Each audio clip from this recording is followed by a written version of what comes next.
Tema Jehová. Derrota a los que se oponen a su pueblo. Lección Números 21 versos 33 al 35. Texto primera de Samuel 17 verso 45.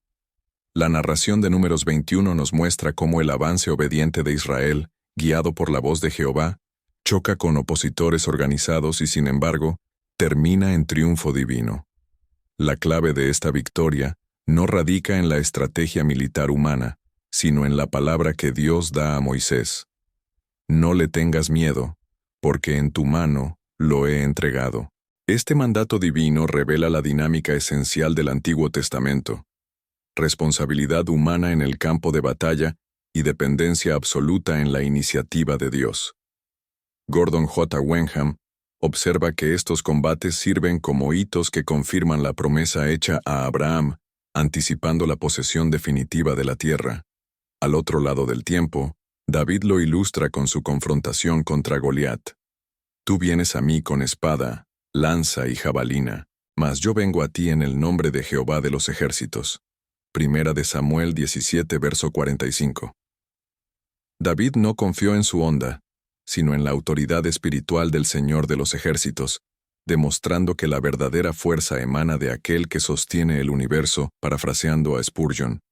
Cada batalla que libra el pueblo de Dios, pasada y presente, nos recuerda la gran verdad de Romanos 8 verso 31. Si Dios es por nosotros, ¿quién contra nosotros? Primer título. Organizados para detener el avance de los hijos de Dios.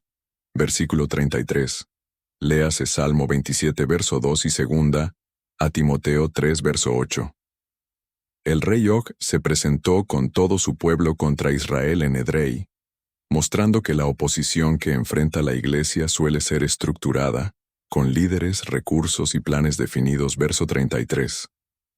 El Salmo 27 verso 2 refleja esta misma tensión y dice: Cuando se juntaron contra mí los malignos, ellos tropezaron y cayeron, enseñándonos que cuando confiamos en Jehová, veremos, en el tiempo de Dios, desbaratarse los proyectos de los adversarios, no por nuestra fuerza, sino por el poder de Dios, que está con nosotros.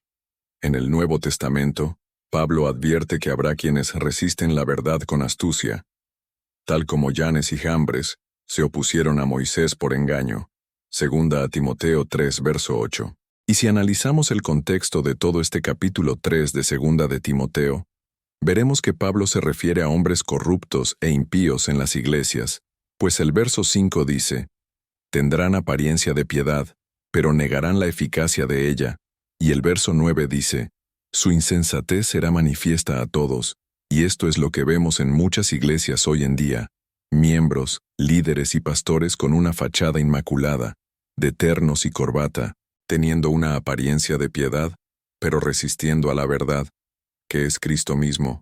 Y el verso 5 dice: a estos evita, llamándonos a la iglesia, a no juntarnos y someternos a un hermano, líder o pastor, apostata y corrupto, solo por el hecho de que él diga que Dios lo llamó, y que tiene una supuesta unción mayor, y que nadie puede juzgar sus adulterios y herejías, solo Dios. Pues ese lenguaje psicológico usan en sus iglesias, y los miembros de la congregación que no ora, ayuna, ni lee la Biblia, ni en consecuencia tiene discernimiento espiritual, se traga todo ese cuento sectario, y no los evita, más bien los abraza, llegando ellos a ser cómplices de las fechorías y pecados, de supuestos hermanos, o hermanas, y de pastores apostatas, por no amar más a Cristo que la honra humana que le pudiera dar disfrazada de amistad, un supuesto hermano en la fe, o un pastor asalariado, pues muchos pastores de grandes denominaciones callan cuando su obispo o superintendente dice herejías, y tiene una vida inmoral, pues saben que si los denuncian o dicen algo al respecto, ese líder corrupto que tienen los sacará de sus puestos. Dios nos ayude a tener en más estima la honra de Dios que la de los hombres, y podamos someternos a su palabra, más que a la de los hombres caídos. Segundo título. Dios alienta a su siervo a no temer.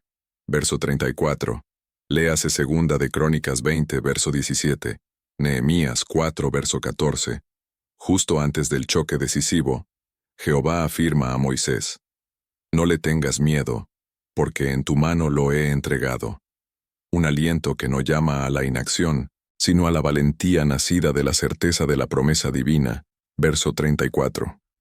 En tiempos de crisis, Dios habló a Josafat: No tendréis que pelear, quedaos quietos, y veréis la salvación de Jehová. Segunda de Crónicas 20, verso 17. Y Nehemías exhortó a los suyos: No temáis, acordaos del Señor, grande y temible. Nehemías 4, verso 14. Y al igual que Nehemías, hizo recordar al pueblo en su tiempo el poder inmenso de Dios. Así en el verso 34, Dios le recuerda a Moisés la victoria que le había ya dado, diciendo: Harás de él como hiciste de Sehón rey de los amorreos, habiendo también dicho que no temiera. Pues seguramente Moisés tuvo miedo, y por eso Dios se lo mencionó, y que solo confiara en él, pues ya había asegurado la victoria. En este punto, creo que nosotros también debemos hacer memoria de las grandes victorias que nos ha dado el Señor en nuestro caminar. Y si al igual que Moisés antes de una batalla, estamos con miedo, con pensamientos pesimistas, preocupados y angustiados, en incertidumbre sobre lo que nos depara alguna situación de prueba y tribulación que pasemos, debemos detenernos en el camino y recordar el poder de Dios en nuestras vidas. ¿Y cuántas veces hemos visto su mano poderosa librándonos de problemas que nos parecían imposibles de pasar? Y simplemente tengamos fe en el Señor y confiemos en su palabra, que nos dice en Isaías 43 versos 2 y 3, Cuando pases por las aguas, yo estaré contigo, y si por los ríos, no te anegarán. Cuando pases por el fuego, no te quemarás, ni la llama arderá en ti, porque yo, Jehová, Dios tuyo, el Santo de Israel, soy tu Salvador.